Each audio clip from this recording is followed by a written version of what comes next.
Was poppin', was poppin', was poppin'. Welcome, Nicky and Moose. I'm Nicky. That's Moose. What's up, Moose? What up, y'all? And welcome to episode 105.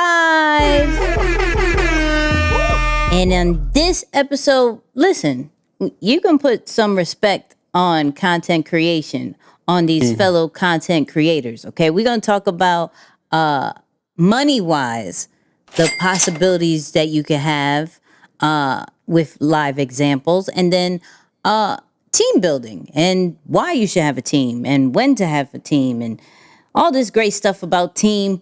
Moose, how are we feeling about this? Hey, the perfect balance between brand and business. So when the two meet together, it's usually a good thing. So, yep, that's what this one's about. I see what you did there. Let's get into this intro. Two kids from Queens, cut from a different cloth. Now joining forces, helping you to elevate your personal brand. Yeah, I'm talking about Nicky and Moose, bringing you a never-before-seen perspective into the mindset, the mentality, the behaviors, the driving force, but more importantly, the stories behind the people and brands that you know and love the most.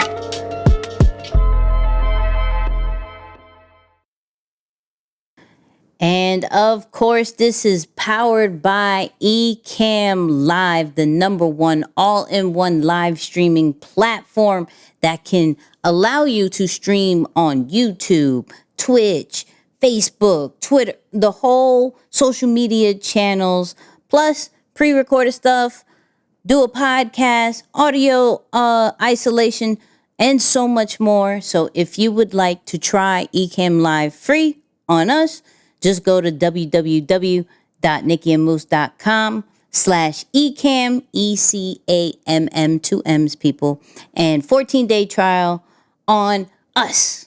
Getting good at that. I'm trying. I literally think this www. You know what I mean? I literally think this out. Moose, how are we? How are you feeling? How do you feel, actually? How do you feel that it is the fourth quarter? Wow. Yep. That just hit me. Yeah. Today's literally the first day. Well, at least the time that we're recording this. Yep. Man, I'll be honest with you. I have been really working my butt off the last few months. So I think I'm going into this with just the right mentality and the right momentum. So I'm pretty excited for the fourth quarter. I do feel it's like I don't want to say a rough stretch for business right now, but it's not smooth sailing. It's not 2020 the way it was. So I think everyone's going to start to realize you got to go harder just to keep up right now. So yeah, it's definitely game time. So actually, that was going to be my question. Is this because there's two types of I think entrepreneurs when it comes to quarter four. It's you know what? We worked mad hard in order to take off these last couple of months. Or for you, is it, I'm going to work harder while the people are chilling?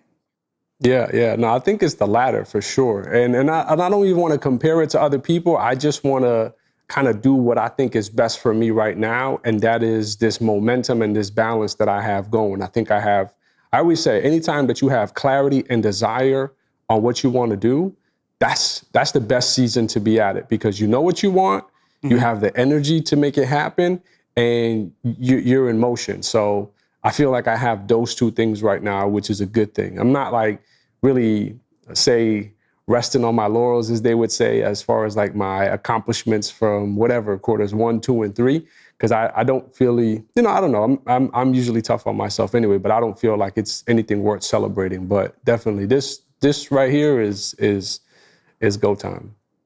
Okay. All right. I think for me, I think it's a mixture, right? For me with quarter four, I think I wouldn't say that it's going to be chill, but it's definitely going to be a strategizing kind of fourth quarter for me, where I work, but I'm going to be more intentional with setting up for 2023, right? And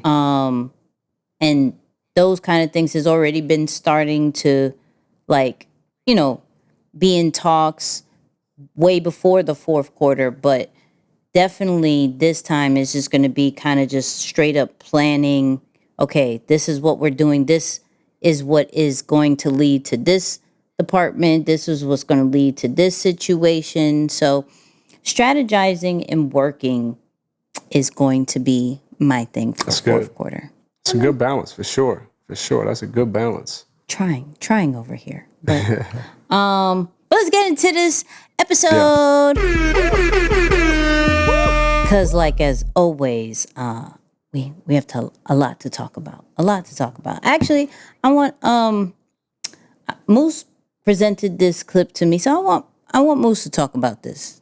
Yeah, man. So this one here is a really cool clip for us, I think, just because it's probably the first time we feature him on the show. But if you are from New York, specifically somewhere in Manhattan or Soho, you might have seen a crazy guy who rides his electrical skateboard through the streets, and he's vlogging and doing all types of crazy stuff. I'm talking about the one and only Casey Neistat.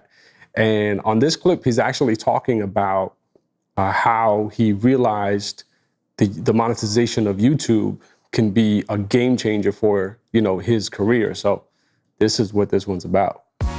I did 100 million views before I turned on monetization. So I remember I turned it on, and I remember like the first month it was like $6,000. And I was like, oh my God. I was like, that covers rent and like daddy's paying. And then like the next month it was like 16 grand. And I was like, wait a minute. I was like 16 times 1200. And then the next month it was like 60 grand. And that's when I was like, uh-oh. And then like it just didn't stop. 6 figures and multiples. And then the brands start calling. The brand would be like, oh, you're so creative. We're excited to work with you.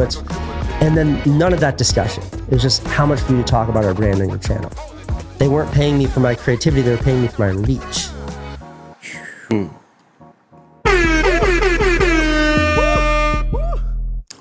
That's a lot of money, Nix. No, that's a lot of money. And for those of you who don't know, man, go check out his vlogs. He literally was, someone who originally a filmmaker. And when he moved into New York City, he started doing a daily vlog on YouTube. Literally every single day, he was uploading a daily vlog. So using his natural gift and his style, brought that to YouTube, did it daily. At one point, he was getting almost 1 million, if not more, views per vlog. And so to imagine what that has created, he just recently came back or moved back to New York because he was in California, but moved back to New York and is going into that rhythm again. And you see the viewership is right where it was, if not even more than where it was before he left. So it's just interesting to see. But for me, I think about, of course, 2 things come to mind. Number one, someone who just continued to capitalize in his creativity and the patience to wait until you reach 100 million views. I mean, I think that's definitely one way to make sure that what you're doing is something that you're truly passionate about, right? It's not for the money. You're doing it because this is something that you truly love to do. So to have to wait that long, and I don't know if he did it intentionally or it's just when he realized it, I don't know that was a plan, say, going into it. He said, okay, I'm going to wait 100 million. But just the fact that he did that, it obviously shows where he's at. But I think that on the back end of that, too, you start to see what really matters to brands when you're talking about what are people going to come and look for, or why would they want to collaborate with you or maybe work with you and even pay you for certain things. And you've said it many different times in many different ways, but it's not so much the creativity, as he mentioned. It was just, we want to pay you specifically for your reach. Mm-hmm. So I think just those 2 ingredients, and of course, showing that there is big money in this world of content creation. Like there's a whole business to this thing. And I think more and more, we're really starting to see that as people openly talk about it. No, that's a whole fact. And actually, it's funny that you said that. You also sent me something of, which almost made me cry. Mom, if you're watching this, when I reach certain status as a content creator, I need this same energy, okay? What we're going to show. I need this, or what you're going to hear as well. I want the same energy. So there's this Twitch streamer called man, I'm probably gonna mess it up. So bear with me. Kai Cenat. That's what I think. I'm gonna call him just Kai, but I think that's how you say it. I'm not gonna repeat it twice, but definitely Kai, right? There was a big celebration because when Moose sent me the clip, it was celebrating 80K subscribers on Twitch, right? And then I looked it up. Now he's at 100K subscribers with Twitch. And so why is that a big deal when you have Casey talking about how much he made, and there's people on YouTube that make 2 million subscribers. Mr. Beast has like 100 million subscribers. Like, why is this such a big deal? Well, with Twitch, you pay for those subscriptions. So he is, when it was 80K, he was 1 out of 3 streamers that made 80K paid subscribers. He charges $4 for each subscriber. So you're looking at over 300K a month to stream, right? Casey talked about how much he made a month. That is like, at first you're like, oh, I can pay for rent, right? Here I am looking at that, like, yo, I'm trying to move back to the tri-state area. Let me go take this a little bit more serious. You know what I mean? If he could pay rent and I know where he lives, hold on. Let me go take this a little bit more serious. But I explained it, I set it up. Mom, I want this energy, okay? Hold on. My calling me. Hello? Congratulations, son. Thank you. You're number one. You're number one. I was sleeping. I kept hearing my notifications. And when I looked, you was like 79 and it counted. And like, I'm so happy for you, baby. You worked so hard. And you deserve this so much. And we watching and we're so proud of you, everybody. Babe, I love you so much. Babe, I'm so proud of you. You're number one. And you my son. And I'm so happy to be your mom. And I just want to let the world know that you've been working hard like this for a long time. So that they only now know. All right, you heard a sniffle? That wasn't me. All right? And you heard a sniffle? That was not me, people. It was not me. But, like, and this is for also all parents. Like, please encourage the babies to be content creators. That's over 300K a month isn't light. It isn't light. 16K a month is not light. It's not. It really isn't.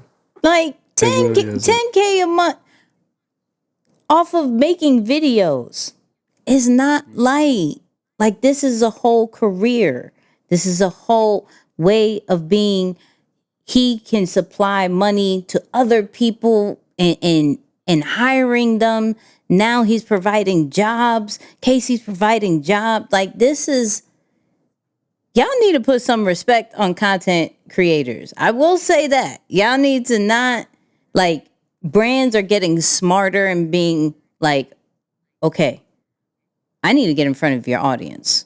Like, how much to get in front of your audience? We're thinking, just like you said, where we're thinking it has to be all creative and they love us for what we do. And it's like, nah, I love you for your audience, because it's the audience that we need. So you could just talk about us. You could place our product right here, however you want to go about it. But we want to pay for your audience. And that's why it's so important to grow and have brand awareness and growing your audience instead of just, I want to do whatever I want to do. Right? Yeah. No, you have to, when you're starting to create content, you have to take, if you're going this route. Now, there's 2 routes. Remember, when it comes to content creation, you are the business owner. So, yeah, you can make money off of the platforms and your community and things like that. But in all actuality, you're trying to grow traffic to your business, right? So there's that route. Or there's the content creator route, which is your whole focus is to create content on these different platforms in order to get paid, whether through ads, through sponsorships, through subscriptions, through merchandise, the whole nine. Those are the different ways you can make revenue based off of a content creator plus more. But there's two ways. Now, you can do both, yes, but you have to focus on one first, right? And I think the easiest route, and this is my opinion, to do both is go as a content creator first and then become a business. So you look at a Mr. Beast. There was a clip that I saw that somebody had offered him $1 billion. Yeah. Yeah, I just thought about that when you mentioned his name. That's crazy. They offered him $1 billion for his channel and his associated businesses. And he was like, nah. I said, oh my God. Right? Oh my God. That's right? crazy. Right. But that's what he was a content creator. He is a content creator. Used his money to fund the businesses, right? And now he's both a business owner and a content creator, right? You could do it from the business owner's side, but I think your focus is always the business side because that's more something that you could pass down. That's more something that doesn't always rely on you. So that's always the goal, to have something that if you was to pass or something was to happen, it will still continue. Whereas you as the content creator, something happens to you, that actually affects the flow of money that's coming in. So I like the content create. I almost want to reverse what I'm doing right now and just concentrate on. And I'm saying I'm trying to move. I didn't tell my mother. I'm trying to move back to the tri-state area. So we these coins need to be a little bit different because that's. They need a match. Yeah, y'all price points don't make no sense. Your price point. Well, what? Yeah, it's crazy. Let's skip that. Let's skip that part today. Can we get to the next topic? Oh my goodness, no. But can I say this though? Go. What a beautiful moment that is, man. Like for real, you talked about parents embracing their children or encouraging them to be content creators because I think more and more we're seeing this to be a valid, I don't want to just say career option, but a money-making option. It can be a real thing. So definitely for people out there who have children who are into streaming and Twitch and all these different platforms, encourage them, man. That's phenomenal. But I think it was the part for me was her saying, you've always worked this hard. Yeah. Like it's not just something that you started doing and all of a sudden it popped, so it shows that she's been supportive through his whole journey. So that was a beautiful moment, man. You gotta give it up. Shout out to Kai for that, man. That's 20 dope. years old. Unbelievable. You're talking about $320,000 a month. Right. Give or take because, you got fees taken out, things like that. Sure, yeah. Absolutely. But he reached, and I think you said he reached 100,000. I did see that too. He reached 100,000 shortly after. Yeah. It was a big celebration. It was, it's really dope to see like those different milestones, understanding the back end of how much you do make. And that brings up a whole nother point of like, some people are just getting on these platforms just to have that amount of number, right? 80K, 100K, but they ain't paying you for the 80K or the 100K. Twitch seems to be, I'm now going to look more into Twitch because I'm like, wait, hold on. What's happening over there? Right. Yeah. What's happening over there that you are paying this amount? And that's not including donations because you also get donations on that, right? Wow. So, and there was like one more thing it does. It's like donations and something else. But that right there is, first off, like I said, I was like, oh my God, this is crazy. Yeah. But we need to focus on those platforms that actually reward us instead of just vanity metrics. So if Twitch is doing that, like, yo, let's celebrate you getting 80K, but it's 80 paid subscribers. You were one of the 3 that did that. Now and I think he was like number 1 of the Twitch streamers at the time. Of course, now at 100K, I don't know how many other streamers do that, but that's numbers. That's numbers. Yeah, that's crazy. That is, we need to create strategies that will make sure our efforts come back with some type of reward instead of, oh my God, look how many followers I have. No, 100%. 100%. Spot on. So, parents, create more content creators, okay? Encourage the content creators. And for those people who've been thinking, should I take content a little bit more serious? Yes. Now, this next one, shout out to Earn Your Leisure. We haven't covered them for 2 weeks, maybe. It's been so long. It's been 2 weeks. Right. No, we haven't covered Earn Your Leisure for a little bit. But they came out with Prime Time. Deion Sanders. The interview was really good. Really, really good. So shout out to the guys. But there was this part of how do we, as a business, recruit new team members, right? And of course, with Prime Time, he's a coach, and so he's looking for more football players. But of course, we look at it as this is a really good strategy to recruit new team members to our culture. So let's see hear what they're talking about. If you understood and I know you're gonna do your homework and put it on the screen for me, please. Understand what a Power 5 recruiting budget and just overall budget for football and what our budget is. You're gonna laugh your butt off. So when we do these type of things, it's all recruiting for us. This is how we recruit. So when we show you the pregame speeches, the postgame on the field, practice and playing the music and this is bringing Dolph's whole clique in, the paper route boy. When we doing all that, man, that's recruiting for us, and it's free.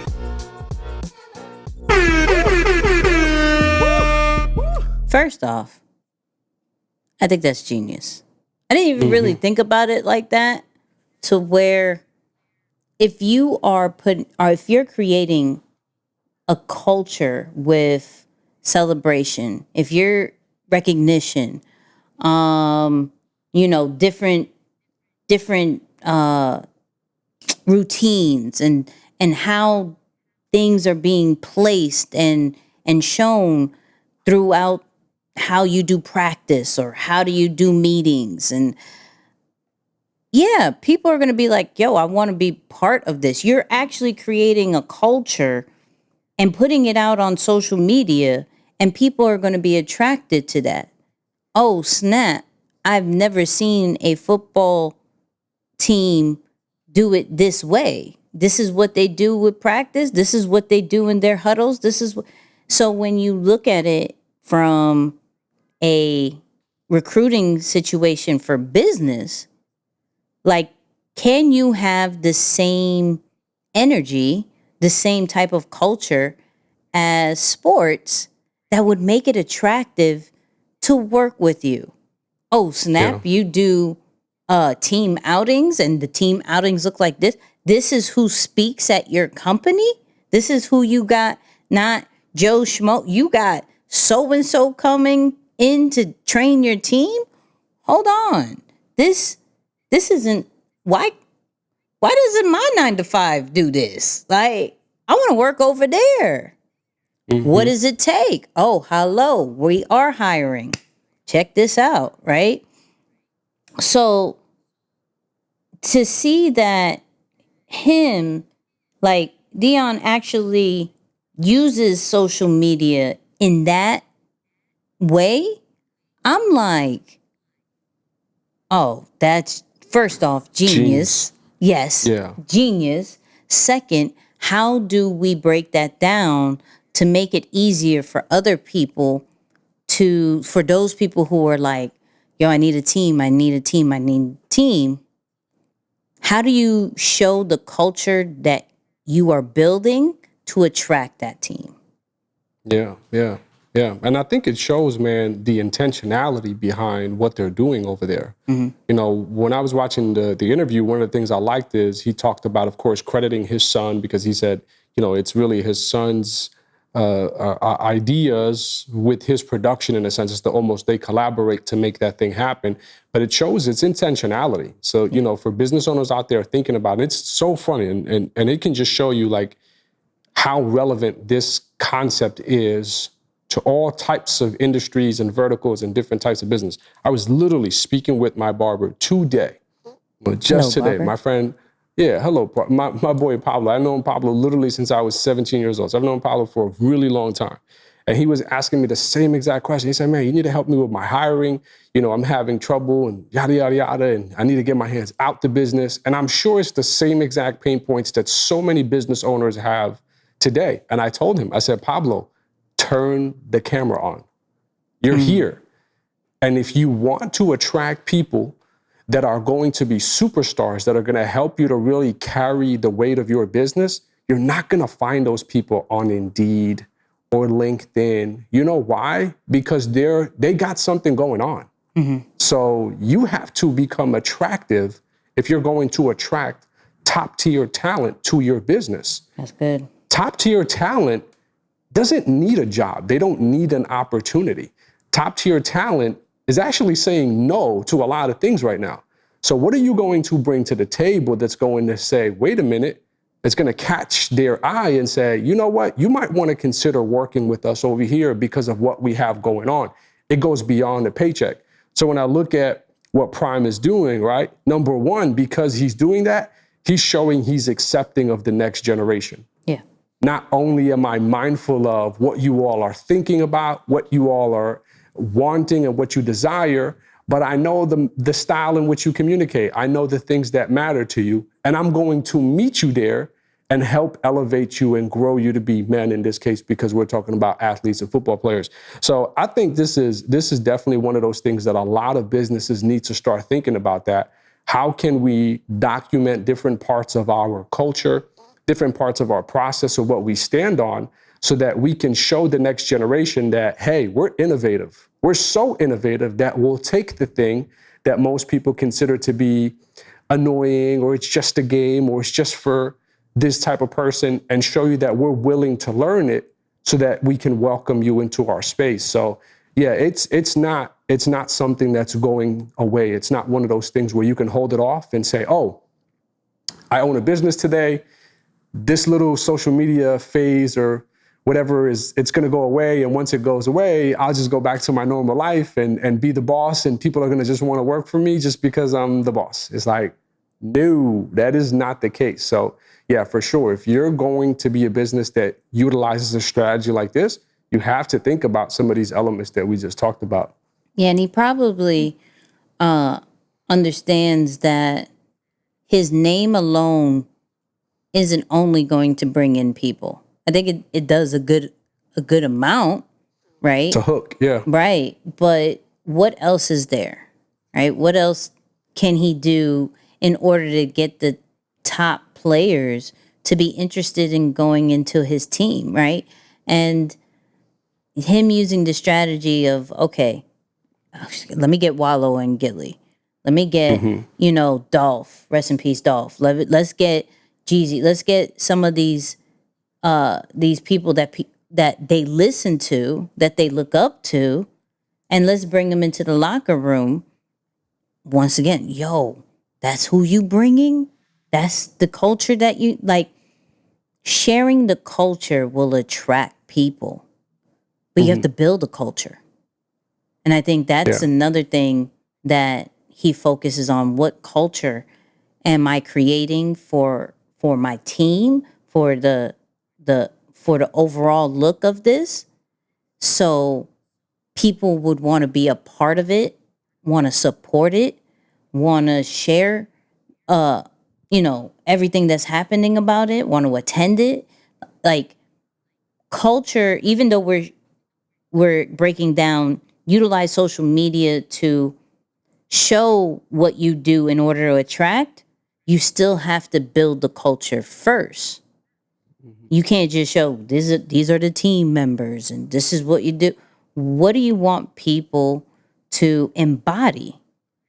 What do you want people when they look at it say, yo, I need like everything from what they're wearing to how they speak to how they move as a group, everything. I want that, right? And that's kind of just even some of the thought process that I have with some of the stuff like that we got going on. It's like, yo, it's the culture. It's not the person. Yeah. It's the culture. And how do we show culture more and not rely on the talent per se? Because the talent can take you far. So as personal brands, we are going to be able to bring in a lot of traffic. But if we don't have culture, which is the community, which is, some of the regimens that we have going on, if we don't show that as well, then we are relying too much on the talent, aka you. And if something was to go wrong, it's a wrap. If something was to go wrong with prime time at this moment, the culture itself can carry a good amount of it. And that is still going to be documented in order to bring more recruits. So that's something to think about as like, you know what? Some things we rely on talent and the influencer a little bit too much. And you have to grow your influence every single day. But while you do that, if you are the business owner, if you are something that requires a team, what culture are you creating? 100%. 100%. And it's free. And it's free. That part too. Yeah, that part. And it's free. You know what I mean? Speaking about building a team, I was watching this interview in another podcast, Idea Generation. Is it Idea Generation? Okay. Idea Generation. And they had Ghazi, the head of Empire Records, on it. And we've talked about multiple times, like you need a team. But a team member costs. You feel me? Like this is not a cheap thing. You can't pay somebody $100 and be like, thanks. Like, you're on my team. Now do this for $100. It's not. Acquiring employees is a very expensive situation. So I've been on the quest of finding a reasonable strategy to do so, because it's overwhelming. It's like I'll be honest, we had this meeting, and within the next 3 to 5 years, for Deeper Than the Brand, we're gonna have 50 team members. A certain individual, I won't name their names, but you'll probably know who I'm talking about. A certain individual was like, "Oh, that's a lot," and we never talked about it again. Like it was just overwhelming, right? And so I'm now on like, how do we? Okay, we need these people. We need everything from high level people to entry level people. But how? Like, what is the best way? Am I just paying for a whole department? Am I paying, like, do I have to save this amount and then get 3 of them? Like, what are we doing? So we may have a certain answer for that. May have, and then we're going to talk about it. It's the Nipsey Hussle marathon, not the sprint, from the very beginning. So it was every 2 or 3 months, save up a little money, get another employee. Okay, cool. I got somebody now that I can teach how to do contracts. I can get out of contracts. Okay, cool. I got somebody that knows how to pitch DSPs. Me and Nima don't need to call iTunes and Rhapsody and everybody no more. So we started to do that department by department.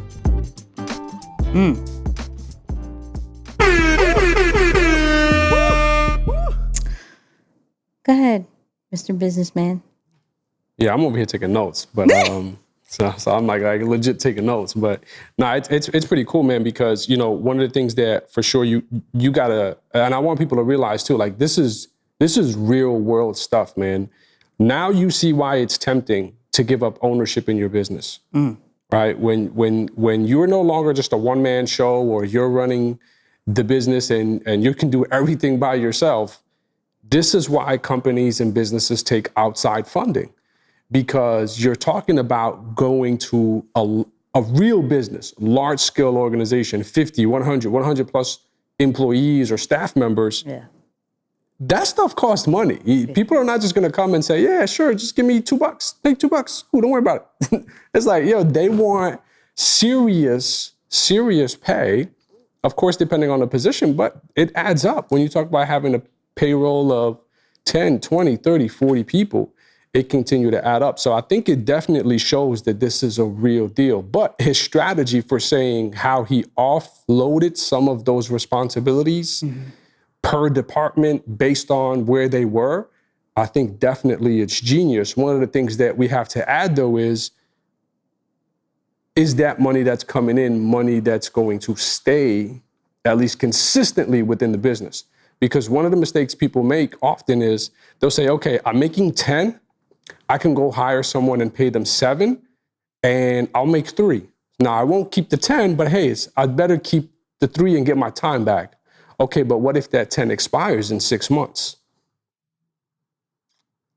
Then you move that scale, and you're like, ooh, okay, so now how do I make up that deficit? Because I'm not keeping nothing. I'm coming out of pocket for 7. So it's a constant battle, which is, I'm not trying to scare people away from business, but I'm just showing like the realistics. People are like, all right, I'm out of here. So because now the follow-up is, what is a good range that you could tell that this is coming in consistently?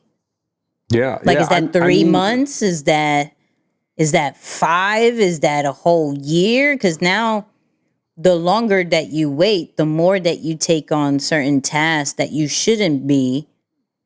Or is that, you know how some people go, and this is my mindset lately, I'm gonna flip the bill, I'm gonna pay this, and now I have to make this work. Regardless if this continues to go up and down or whatever it does, I now have the motivation to have that go more consistent, plus have a backup, because what I'm not going to do is go in the red. Right. And that's, I struggle with that mentality, because there are a lot of times where I'm tempted to do that, because it does feel good from time to time when you're like, you know what, I'm going to motivate myself to do this. It's like, is that the best strategy though?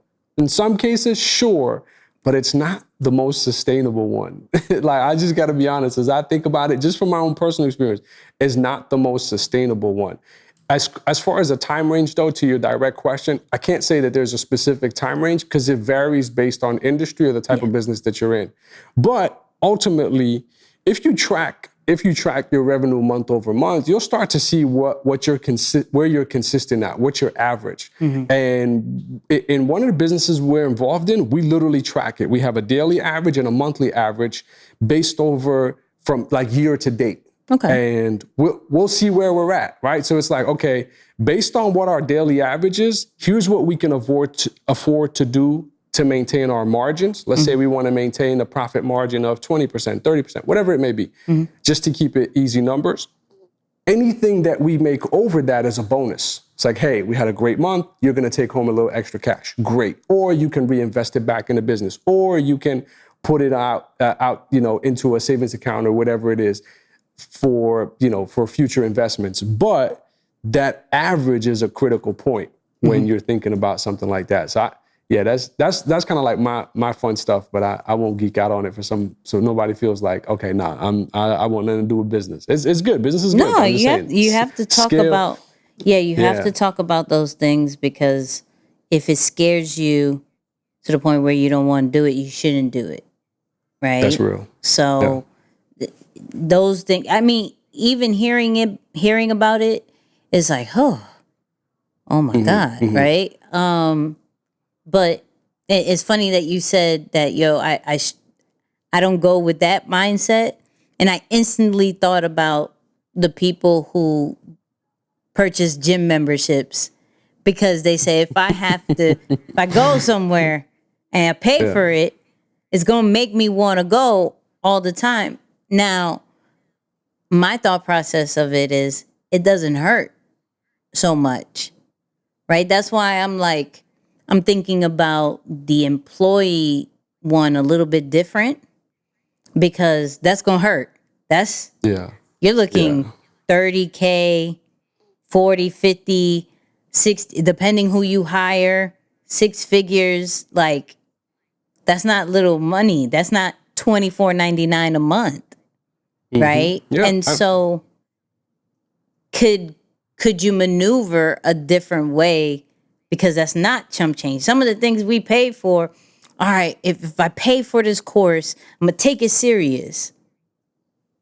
Some people do because it may be their last. You know what I mean? Right. Or it did hurt their pockets. And some people are like, it didn't really hurt that much. I'll get to it. You know what I mean? The $1,000 course didn't hurt me too much. So I'll get to it. You can wait, yeah. Right. 50K. Oh, well, that may make, and plus, if you in the benefit situation, then you got to pay for that. All that whole, like, it's a lot. It's a lot. It is. Yeah, just to give people like a reasonable idea. I mean, once you're at about 10 staff members, it can cost you roughly, 30 to 40 grand between unemployment insurance, taxes, payroll, and just the accounting portion of it. I mean, you're paying a chunk out quick. Yeah. On a monthly basis. So it puts things into perspective for sure. You really got to be operating pretty strategic to let it run like that. Save your coins, people. Save your coins. All right. Save a little bit, get a new person, and everything that has to go with it. You know what I mean? That's real. This last clip wanted to talk about competition. Right. So there was a recent interview with Akon on Sway talking about T-Pain, right? Another great artist. Both Akon and T-Pain are amazing artists. And there were a lot of similarities that people were saying between T-Pain and Akon. And so the question was, why did you sign him if there were similarities? And this is what he said. Like, my motto was always, if there's anything that's close to what we're doing and that's representing what we're doing, make it a part of what you're doing. I would rather T-Pain been a part of us than him being my competitor.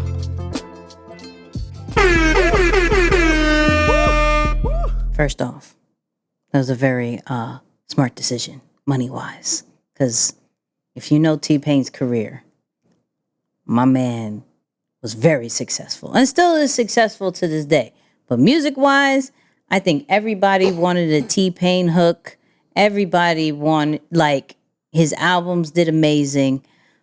T-Pain was highly successful before.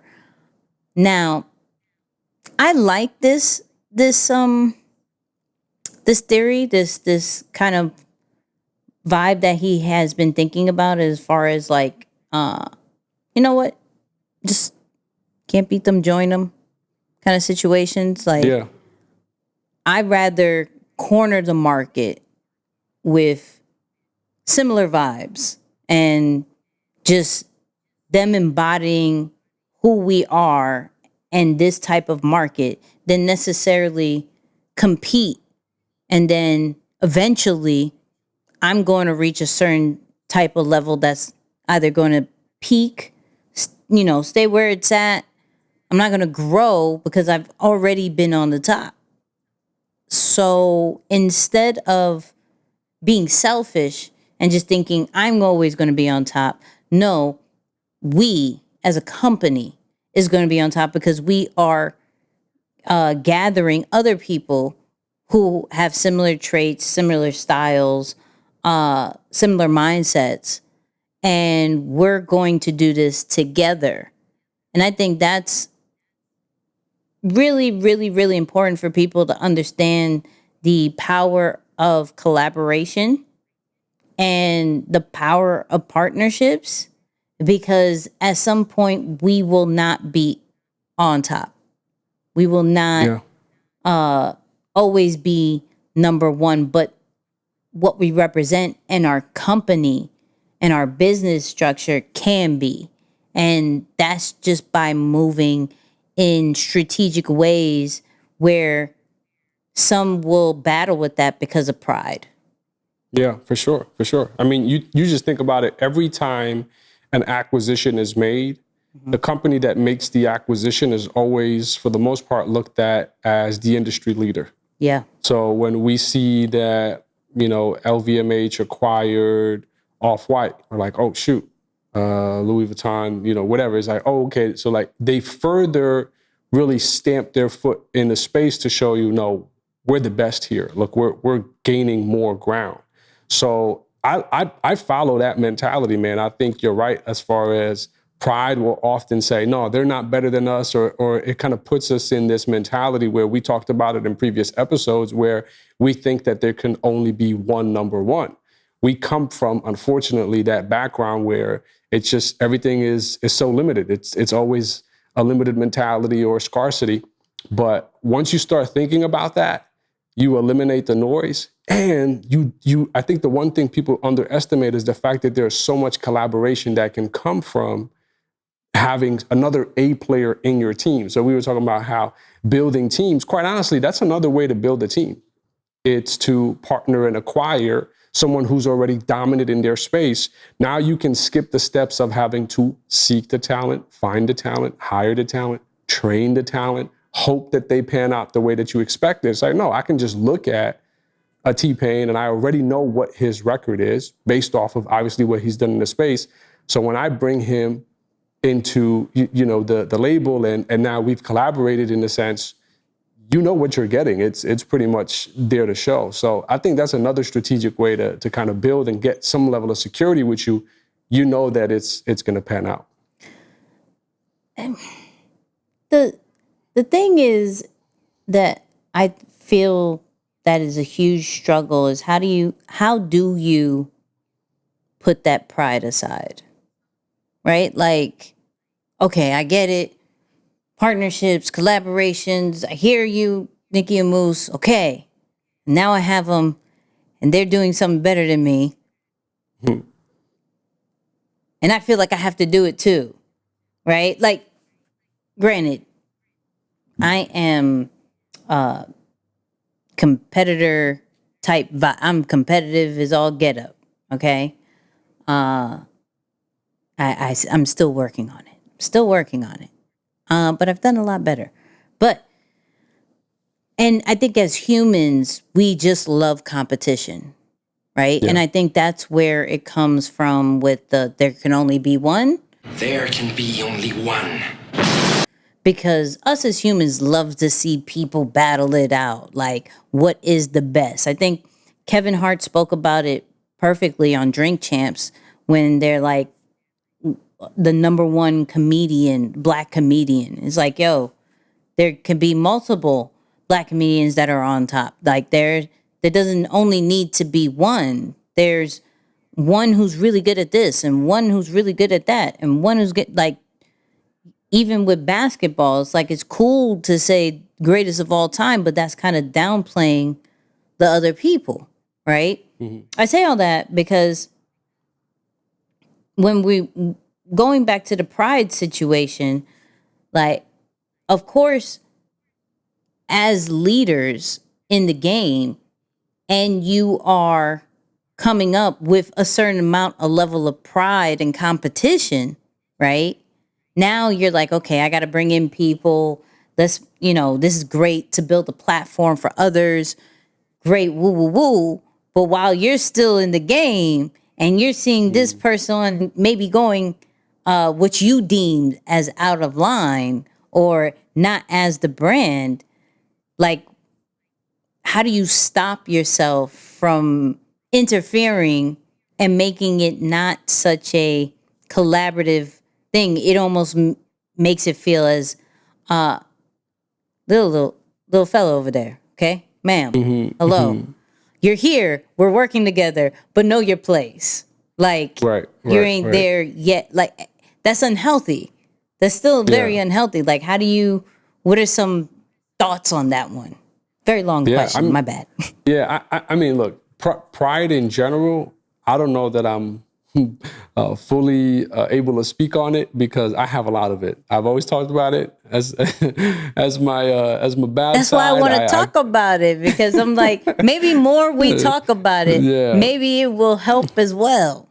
Yeah, no, I certainly hope so. But I mean, it's like, I see what you're doing, but maybe we could try. I don't know. Been this way this whole time. I just think it's always this sense of, I don't want to give someone the right or the opportunity to come back and say slander your name. I think that's definitely part of where pride comes from, right? Where I think, especially as minority men, there's this stigma of what you're supposed to do for yourself and your family, and you shouldn't allow another man to do for you. Right. So I know part of it definitely comes from that. It's like that very traditional, almost hard-headed mentality that comes with it, because that's just how you were groomed. That's how you were told you should be. And when you take some of those practices into business, as you mentioned, it can be a little bit toxic. But I think about other successful people who've done it. So, like, one of the people that comes to mind who I think is really great at this is CJ. And I see a very healthy version of the way he does it, because he puts other power players in place, but he is whole enough to never feel as though his self-esteem has been shaken. And I think when your confidence is fully intact, you feel good about yourself and what you bring to the table. Other people almost immediately just respect those boundaries, and you don't hear about anything going south, with what he's established, whether it be bringing on people. I've always even thought about, like, man, how would you bring up someone, say, and not that I'm saying anything bad about him. I mean, I think freaking amazing, but say Nicky onto the platform, where it's almost, well, hey, don't you think that can be direct competition to E? Actually, no. When you think about how it unfolded with the brand, and you see many collaborations between E and Nicky, whether on the stage, different conferences, whatever it may be, and you see how well that's played out.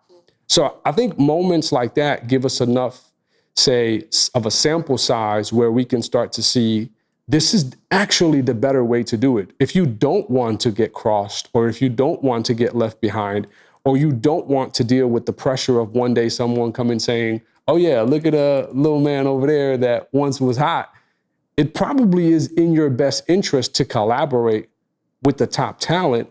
And of course, with some vetting. I'm not saying just go and immediately jump into bed with someone because you're concerned that they will one day beat you out for the number one position. But you're going to do some vetting to make sure it's the right people. But yeah, in my mentality, I definitely think that's part of it. Maybe what I struggle with is personal pride. I don't think it's collaborative pride. Collaborative pride, I'm cool with. It's personal pride that messes me up. Hey, you are protective though. I wouldn't call it pride, but there's certain things you're very protective, and you're like, "Who's that?" No. We're like, "But it's great." And you trust who is he? Right. Who is he? Right. Yeah.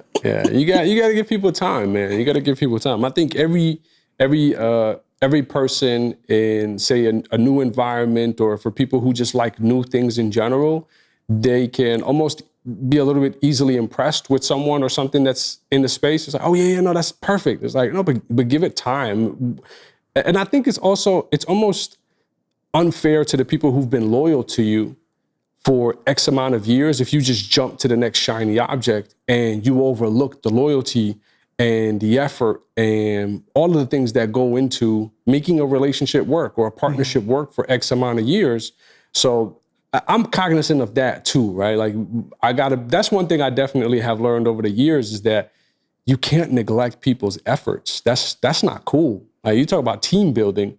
You can't build a team that is constantly neglecting people who are pouring in their blood, sweat, and tears. I'm gonna hit a chord because I already see your facial expression. I'm like, this is a whole after show combo, because if you want to get into it, Nah, it's important, man. We can get into it. We may have to discuss a little bit about the after show. I'm just because I don't think I can go in the way I want to on this. Not appropriately. Yeah. That's why we have other pieces of content that we create that allows me to be me. Not saying you don't get me here, but politically correct statements sometimes have to be on the main show. And but what I will say to that part, without going too much into it, I will say, to avoid that feeling that of like the shiny new object and the other people feeling, whoa, what about me kind of situation. I think getting more into the celebration mode is needed more.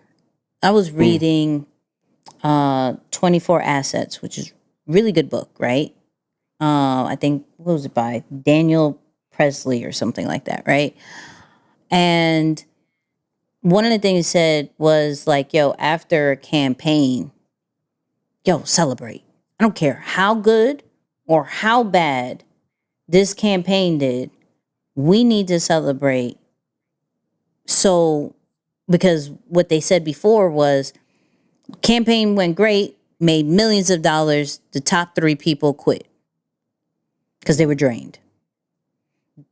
Because the company had created an environment of campaign after campaign after campaign and no recognition, no, hey, great job, this is cool, and not just by words, like you have to actually do something as well. I say all that because I think we're always going to get new people. And regardless if we're trying to be very intentional with not making people feel, what about, haven't you seen me? That's still going to happen, because as you bring in new people, there's going to be a certain amount of energy you have to give those people. It's like a new baby, right? And then the one that was there already, the kid that was already there was like, hey, you used to do that for me. I used to get carried. Pick me up. You're 7, but pick me up. Like, what we talking about, right? I think only New York babies sound like that, but it's cool, right? So I think to a certain level, that's going to always happen, but to help, not avoid, but to help, is to make sure you recognize what the people you do have on your team are doing. Whether it's from the smallest thing of saying thank you individually to maybe a whole team outing and situation, but something, so that when new people come in, you're like, hey dog, okay, you already working me to death and you showing super love over there. What am I here for? What am I exactly here for? But no, that's valid. That's valid. Recognition goes a long way, man. Simple please, thank you. You know, like, I hate to take it back there, but the simple pleasantries definitely make a difference. This is a fact. Listen, people, I think I did really good at controlling myself on that one and still giving nuggets. I'm just saying. Right. But do us a favor, make sure you do check out the after show. It's really dope vibes over there. More transparent talk, more strategy talk. This one we're going to be talking about regimen versus spontaneous vibes, right?